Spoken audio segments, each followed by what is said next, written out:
Hello and welcome to the History of the Germans, episode 212, The Library of the Raven King, which is also episode 10 of season 11, The Fall and Rise of the House of Habsburg. Now today we'll talk a lot about a man called Matthias Corvinus, the legendary Renaissance king of Hungary, whose library outshone that of the Medici in Florence, and whose standing army was one of the greatest and the most expensive military forces in 15th century Europe. So why are we talking about a Hungarian ruler in a series about the Habsburgs? Well, trust me, there's a good reason beyond it being a fascinating life story. But before we start, it's just me again in my saffron robes holding out my begging bowl. Now, I cannot offer the Dhamma, the teachings of the Buddha, nor can I explain the principles that help you live a fulfilling life. All I can offer is the absence of ever more hyperbolic praise for humdrum consumer products, let alone the promotion of sports betting sites, which I've just heard is now the number 2 podcast advertising group. If that is enough for you and you want to drop your grains of rice into my bowl, you can do that at historyofthegermans.com/support. And there you can join the immensely generous Clement M, Michael N, Sophia G, Tobias P, Ben H, Paul James V, and Scott P. And with that, back to the show. Last week, we ended on a cliffhanger. Emperor Friedrich III and his young family were huddling together in the cellars of the Hofburg as cannon pounded the ancient fortress. Walls and towers were crumbling, and just one errant projectile, one falling piece of masonry, or the simple lack of food could have wiped out the dynasty that was destined to rule half of Europe. How did they get out? Was it the citizens of Vienna realizing that they had gone too far? Or the emperor's brother, the Archduke Albrecht VI, finally put family ahead of personal ambition? No. Help came from one of the least probable corners, from Georg of Podiebrad, the king of Bohemia. Now Georg, you may remember, had put his name forward as king of the Romans in an attempt to fill the vacuum the 15-year absence of the emperor from the Reich had created. And in this attempt to rise to the title, Georg had allied with Friedrich's arch-enemies, the Wittelsbachs, namely Ludwig the Rich of Bayern-Landshut and Friedrich the Victorious Count Palatine on the Rhine, and, who would believe it, also with the emperor's brother and now besieger. Still, in December 1462, Georg, or more precisely his son Victorin, showed up outside Vienna with a force of his dreaded Bohemian fighters and demanded that Friedrich and Albrecht made peace. Under the watchful eye of the Bohemians, the brothers then signed an agreement, whereby Albrecht was given control of the whole of the Duchy of Austria, including the city of Vienna, for 8 years, in exchange for a substantial annual payment to Friedrich. And so, the Emperor Friedrich III, his wife Eleanor, and his son Maximilian were allowed to leave the smouldering ruins of the Hofburg. Teeth clenched and full of anger and hatred, they had to walk the gauntlet of the citizens of Vienna, who hissed at them, saying, "Go back to Graz," seemingly a place so barbarous no upstanding Viennese felt was fit for human habitation. Friedrich immediately swore revenge, and the war of the brothers continued for another 12 months. In these 12 months, Friedrich made some progress. As usual, not through action, but through the actions of his enemies. Albrecht VI managed to irritate the Viennese in record time, so that the mayor Wolfgang Holzer opened secret negotiations inviting Friedrich III to return. Albrecht got wind of that and had Holzer and 2 of his colleagues torn limb from limb. A move that was not universally popular in the capital, but before the Viennese could gather their spikes and pitchforks to take revenge on their ungraceful lord, Albrecht VI was dead, died of an infection, the bubonic plague or poison or whatever. He was dead. By 1464, Friedrich III was back in Vienna, as if nothing had happened. Well, he did not go back to Vienna, obviously, since the Hofburg was still in ruins and memories were fresh, but metaphorically and politically, yes, he was back. But that does not answer the more fundamental question. Why did Georg of Podiebrad help Friedrich III? Why did he not just let the stubborn emperor get buried under the rubble of his superannuated castle? That gets us back to the circumstances that had brought Georg of Podiebrad to the throne of Bohemia. Georg, as we've heard, had not an ounce of royal blood in his veins. He had been elevated to the title because he had exercised de facto control of Bohemia for more than a decade already. When the nominal king of Bohemia, Ladislaus Postumus, died, the estates of Bohemia preferred the devil they knew to some hereditary devil they didn't, like Friedrich III or Casimir of Poland or the Duke of Saxony. Podiebrad had managed to walk a thin tightrope between the two main political factions, the moderate Hussites, known as the Utraquists, and the old-school Catholics. The Utraquists had emerged from the heretical Hussite movement that had taken control of the kingdom in 1420 and that no Catholic army could overthrow. In 1436, the Council of Basel had agreed the Compacta with the Hussites, an agreement that readmitted them into the church and allowed them certain Hussite practices, such as the Eucharist in the form of bread and wine, hence the name Utraquists, which translates as under both kinds. We've done a whole series on the Hussites if you're interested. Now, Georg had been the leader of the Utraquists, but through a sequence of military successes and subsequent compromises had gained acceptance amongst the Catholics in Bohemia as well. By 1462, when Podiebrad appeared before Vienna, this political construct had nevertheless come under ever-increasing pressure, not from the emperor or any of the other frustrated candidates for the throne, or from within, but from the papacy. Ever since Friedrich had signed the Concordat of Vienna, the papacy had gained the upper hand over the conciliar movement. The Roman Curia began to systematically dismantle the reforms that had been agreed at Basel. And one of the decisions the popes, in particular Pope Pius II, aka Silvio Piccolomini, wanted to reverse was the Compacta that allowed Hussitism to exist, even in its massively watered-down form. Now, before his coronation, the papal nuncio had made Georg of Podiebrad swear a secret oath that he would suppress the Hussite religion. Georg did swear the oath, but crossed his fingers behind his back, since executing the wish of the Roman pontiff would have been obvious political suicide. Georg needed to find a way to legitimize his rule without suppressing his own people, the Utraquists, which is why he became keen to be elected King of the Romans. If that had worked out, he would have been largely immune against papal excommunication. Now, I've not done the numbers, but by my estimate, at least half, maybe a lot more, of the rulers of the empire since Henry IV had been excommunicated at one point or another, and all of them had held on to their crowns, except maybe for Otto IV. The other way he hoped to inveigle his way into the hearts of the Roman prelates was by promising to fight against the Turks. Bohemia had, at the time, the most effective war machine in Western Europe, making this a valuable offer. And then there was another player who could provide Georg with his much-needed air cover, and that was the Emperor Friedrich III himself. For one, Friedrich III was the emperor, and Bohemia was part of the Holy Roman Empire. So as long as Friedrich recognized Georg as king, well, Georg was the legitimate king. Moreover, in 1462, the Pope was Pius II, aka the former chief secretary of the emperor. So doing the emperor a big favor might keep the Pope from going all guns blazing after the Hussites and after himself.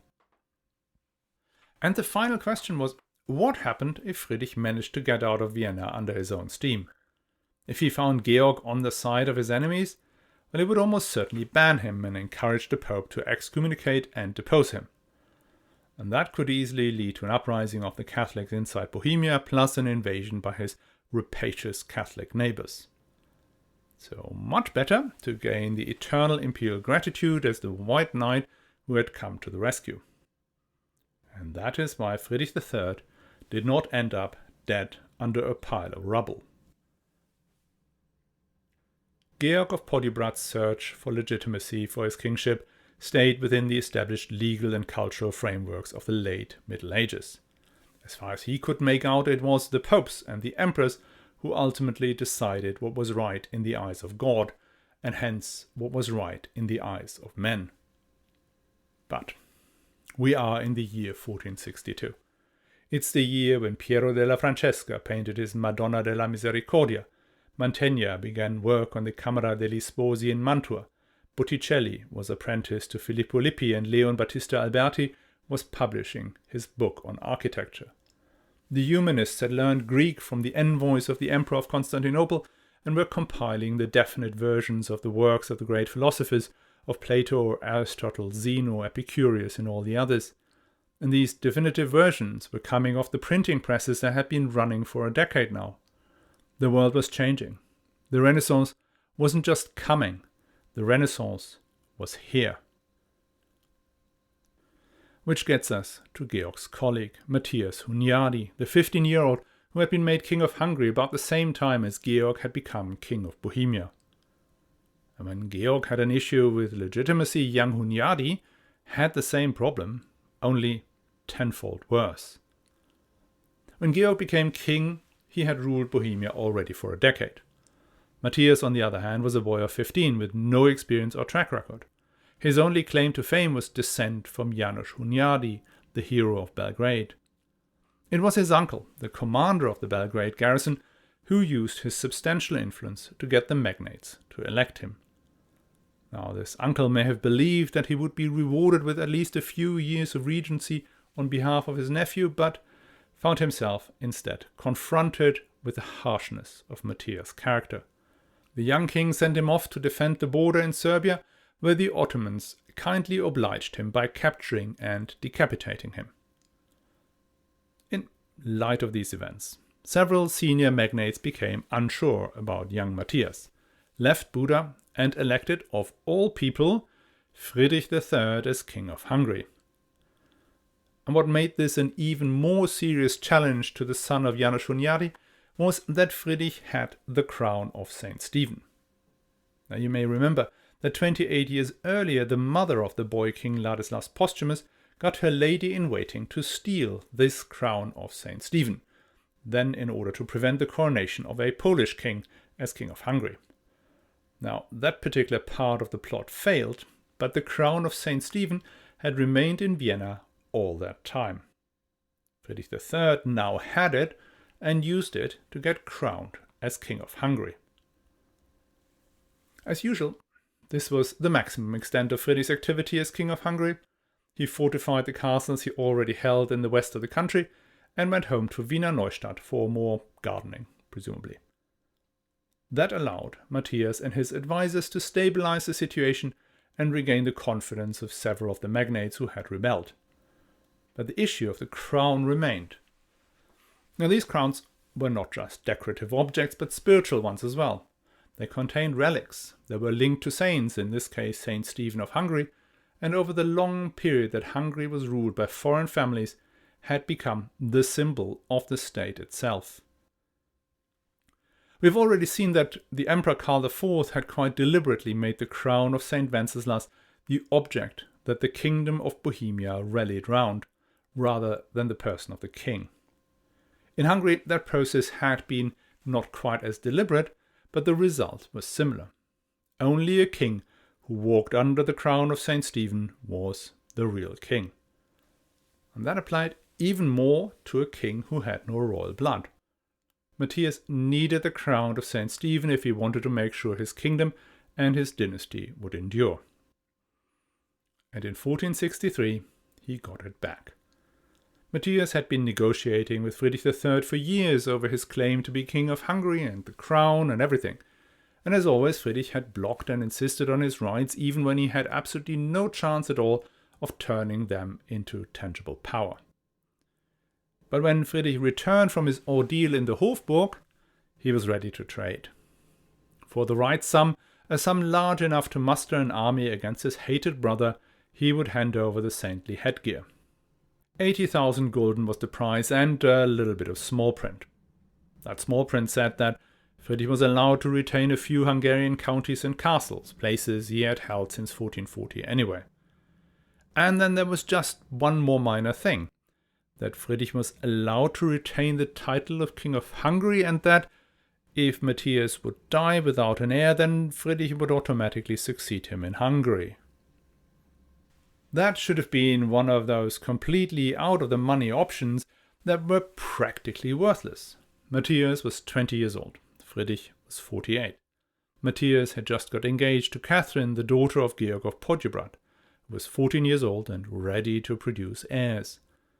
What were the chances that Friedrich would outlive Matthias and that Matthias would have no legitimate children?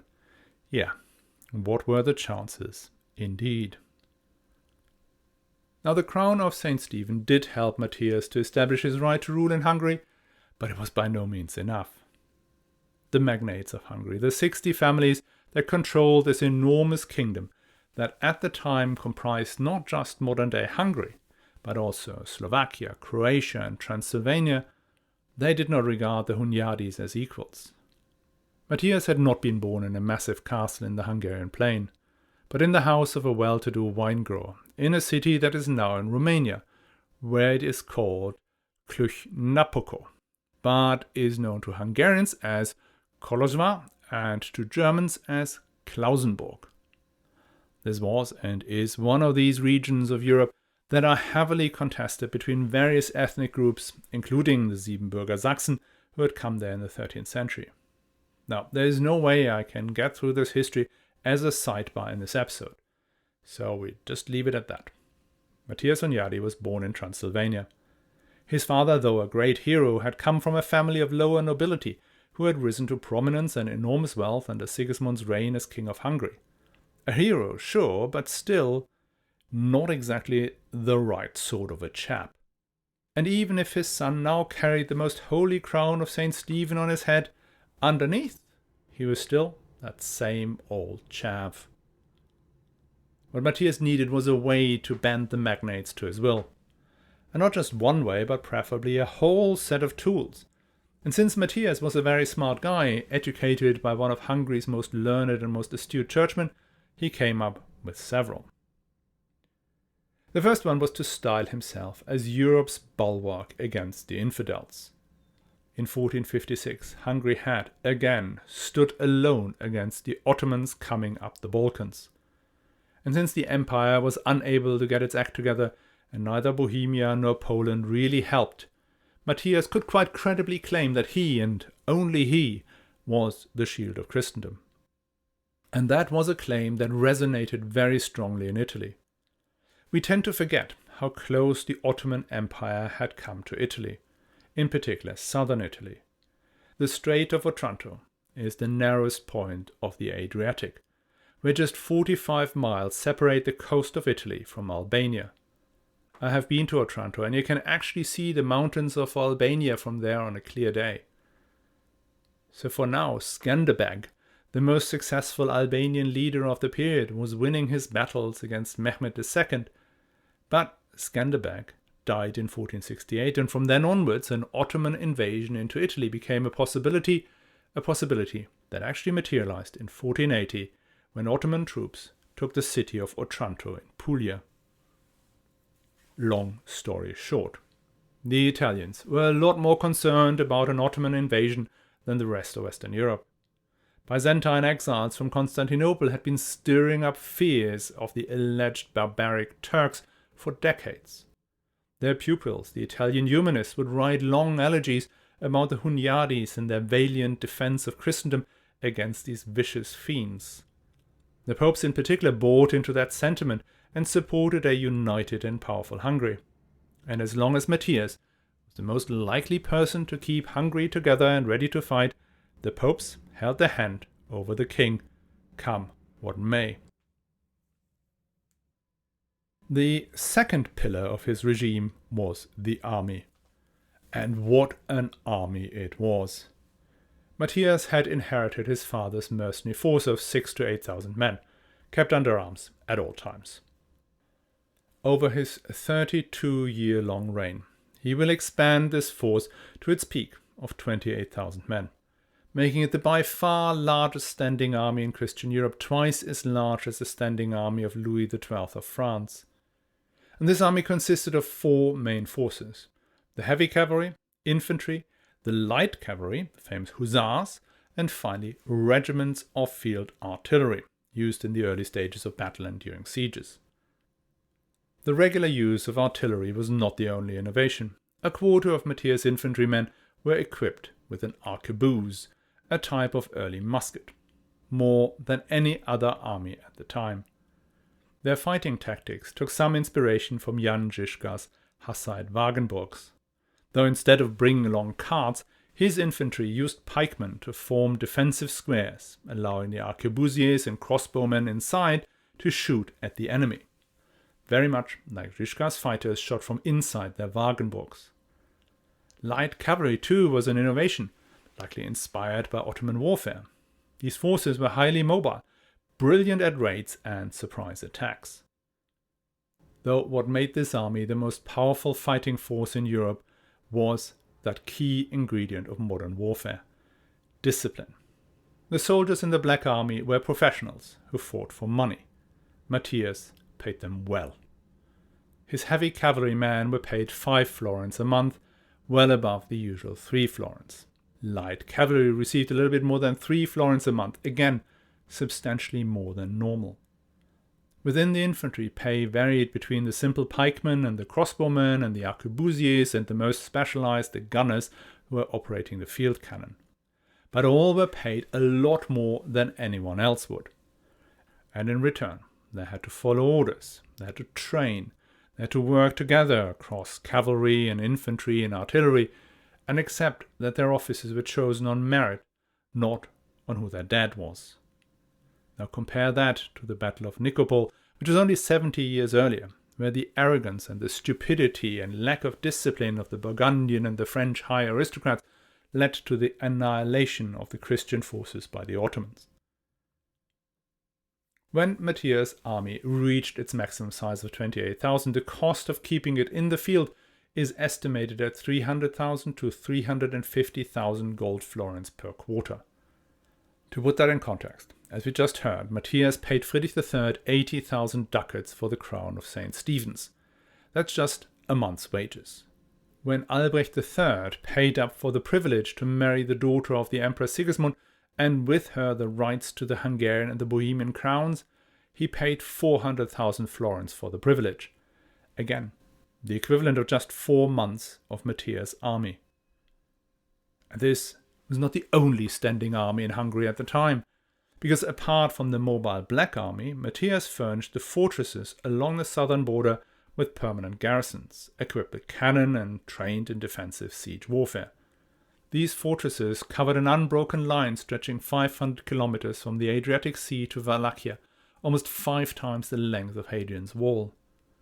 Bottom line, we are talking an absolutely unprecedented scale and expenditure here. Now, where did the money for all of that come from? Certainly not the royal purse. The magnates controlled 2/3 of the land directly and another quarter through the church. The king himself owned only about 5%. Nowhere near enough revenue to cover even a week of the army's cost. Then we have the Hunyadi's personal fortune. Matthias Hunyadi had inherited 2.3 million acres, 28 castles, 57 towns and 1,000 villages from his father. Now we're talking. But again, how long would that last if you just sell it off? Then there were the mines in what is now Slovakia. These were famous for their silver and copper, and one of them, Neusol, provided the Fuggers with a virtual monopoly in copper after Matthias was dead. But as we have heard in the episodes about Nuremberg in the 15th century, the Hungarians never saw the true benefit of their copper. The copper seams in Slovakia were heavily mixed with silver, but it was the Nuremberg smelters who had the technique to extract the silver from the copper ore, making them immensely rich, whilst the King of Hungary and the local mining operators saw only a fraction of the value. Now what? There's a reason we associate the appearance of standing armies with the establishment of modern states. General taxation was and is the only way such forces could be built, equipped and maintained. And the ability to set and collect general taxes required a large and powerful bureaucracy, the kind of bureaucracy we normally associate with the modern state. Matthias established a bureaucracy across Hungary, though it is doubtful it had the same breadth and depth as a modern state. The true reason his people were prepared to pay his general tax of 1 gold florin for each household was his army. These soldiers were not just permanently under arms, but they were also utterly loyal to the king. In particular, in the beginning, the vast majority of them weren't Hungarians, but Bohemians, Germans, Croats, and Poles. They didn't have any links to the peasants and minor nobles who they made to pay. Faced with a professional army, even the great Hungarian magnates coughed up their due. The Black Army and the line of fortresses along the border turned Matthias' Hungary into a major European power, a power that could defend itself and the land behind it against an Ottoman invasion.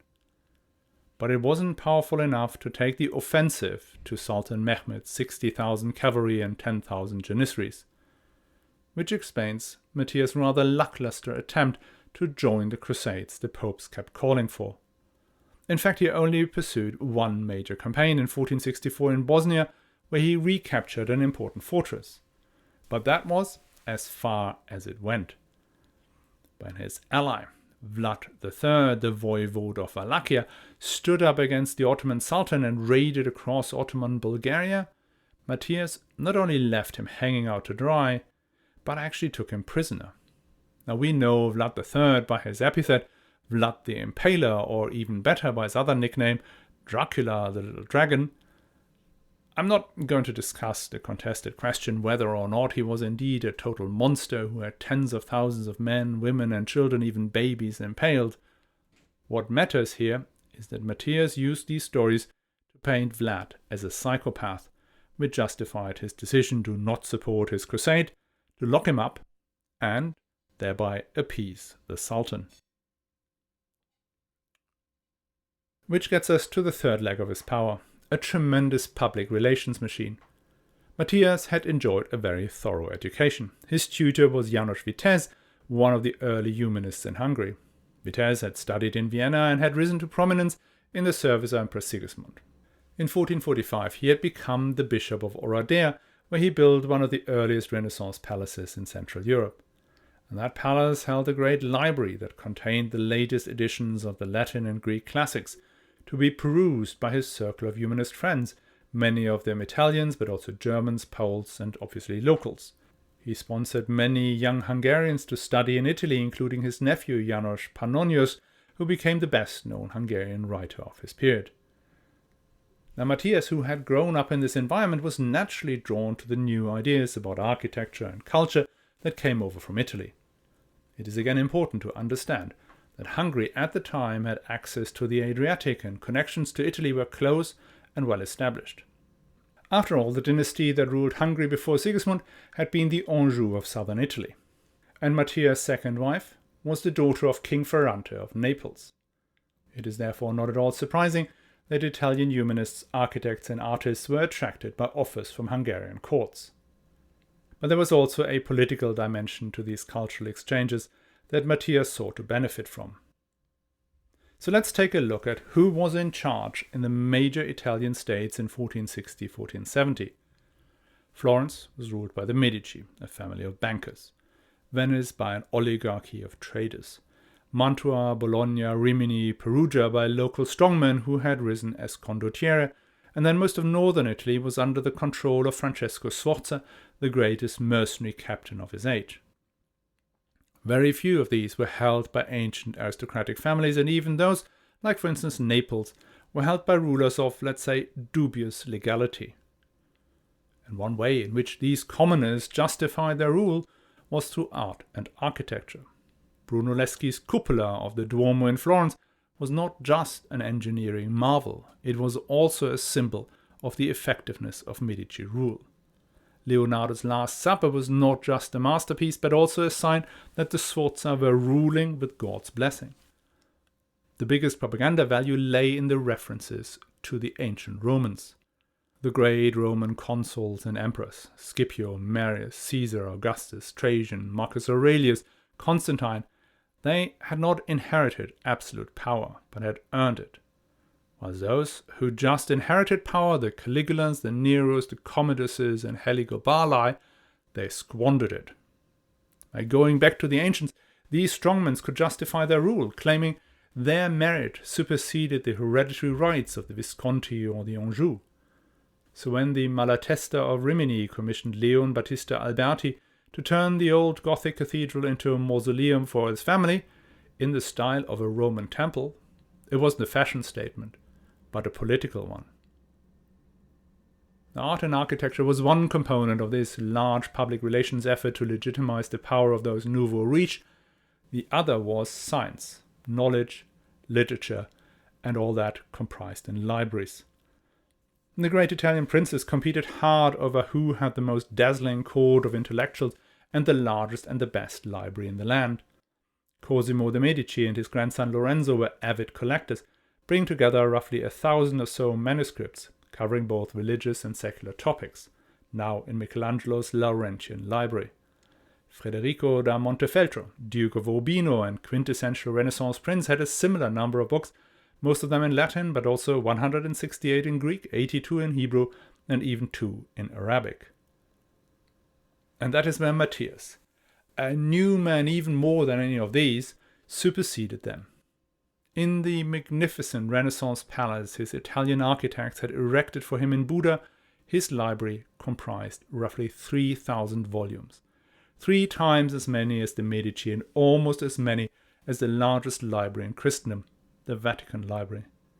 To amass such a number of books was at a minimum a huge logistical challenge. Travelling from Florence, where the best booksellers of the age operated, to Buda could easily take months. The roads were not always safe, and these books were not only incredibly valuable, but also easy to conceal and sell, a bit like 19th century imperial jewelry.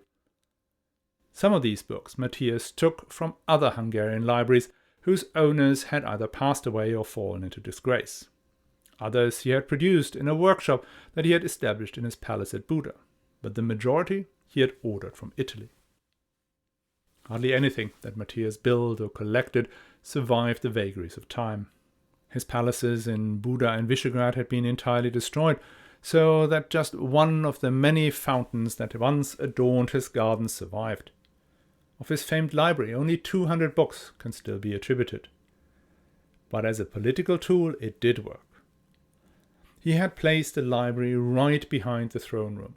Foreign dignitaries and local magnates could see the rows and rows of books behind the king, making clear that his power wasn't just built on brawn but also on brain. And whilst the Italian princes competed over books, painters and writers amongst each other, Matthias' message had a wider audience. In the 15th century, most of Europe saw the Hungarians as fierce, but ultimately rustic and uneducated warriors. Meanwhile, despite what the Greek refugees in Italy said about the Turks, those who travelled there knew that Constantinople had benefited enormously from being again the capital of a huge empire. Wondrous new mosques and palaces were commissioned, old trade routes that had been disrupted opened up, and Venetian and Genoese merchants resumed their activities. Italian artists like Gentile Bellini came to paint the Sultan, and Mehmed II's library could easily rival those of the Italian princes. Hence, Matthias needed to show Hungary not just as a military but also as a cultural bulwark of Western Europe.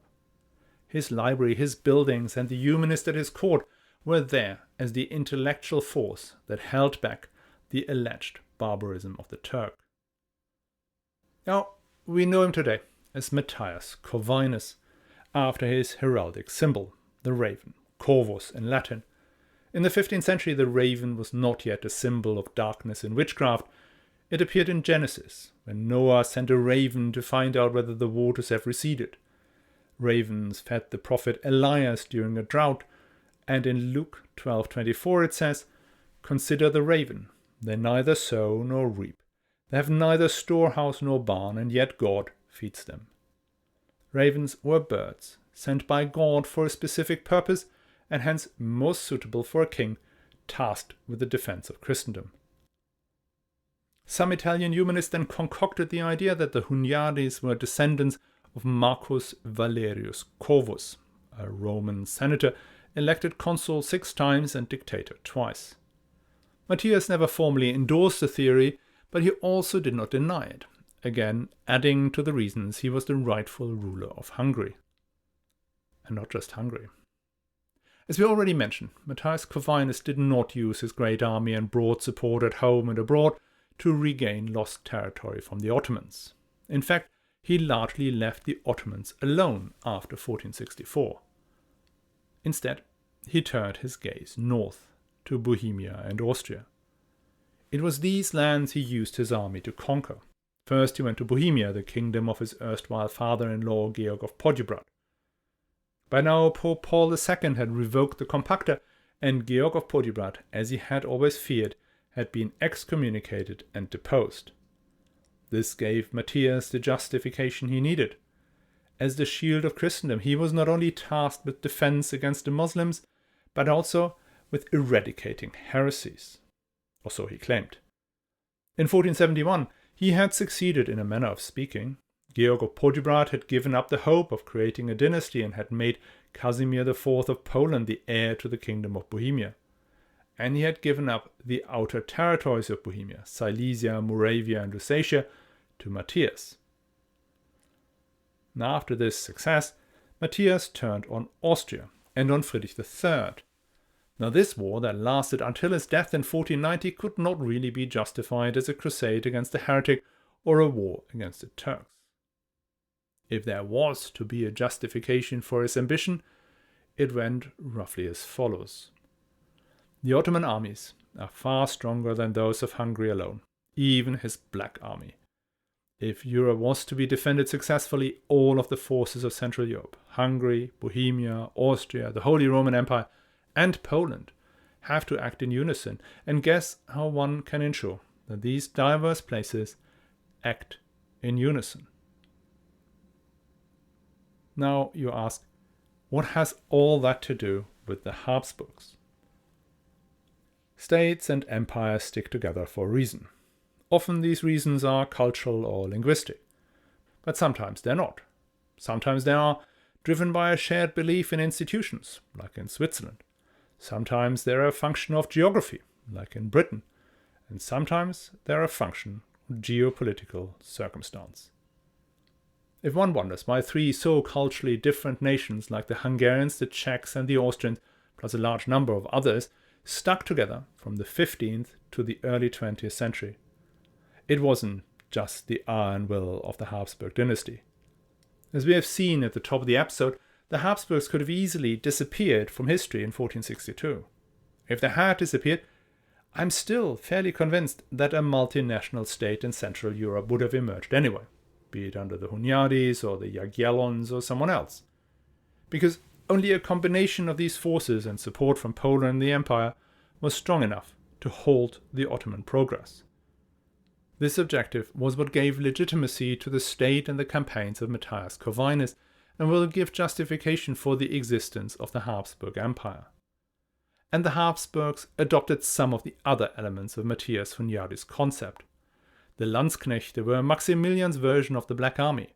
General taxation, which in turn required the bureaucracy of a modern absolutist state, were introduced in the hereditary lands, and taxes in the empire. The sponsorship of art, architecture and literature as a counterpoint to the alleged barbarity of the Ottomans embellished Vienna. And last but not least, the ferocious persecution of anyone who wasn't Catholic became a key Habsburg feature. That is not to say the Habsburgs slavishly copied Matthias Hunyadi. Friedrich III was no fan of the Renaissance, and his architectural taste remained rooted in the Gothic style. His right to rule was not based on merit, but on his unshakable belief that his family was divinely ordained. His son Maximilian was the first Habsburg to be more of a true Renaissance prince, but he left neither much architecture nor did he create a library. But he understood the importance of public relations in a way no emperor had before, using painting and engraving and the printing press to achieve what the Bibliotheca Corvina did for Matthias. And on this bombshell I will leave you until next week, when we will take a look at how Friedrich III responded to the emergence of the Black Army and the great Corvinian library on his doorstep, and how he finally got out of his apathy and went off to talk first marriage and then war with Charles the Bold, Duke of Burgundy, getting a ball rolling that will drop in the net that we call the Habsburg Empire.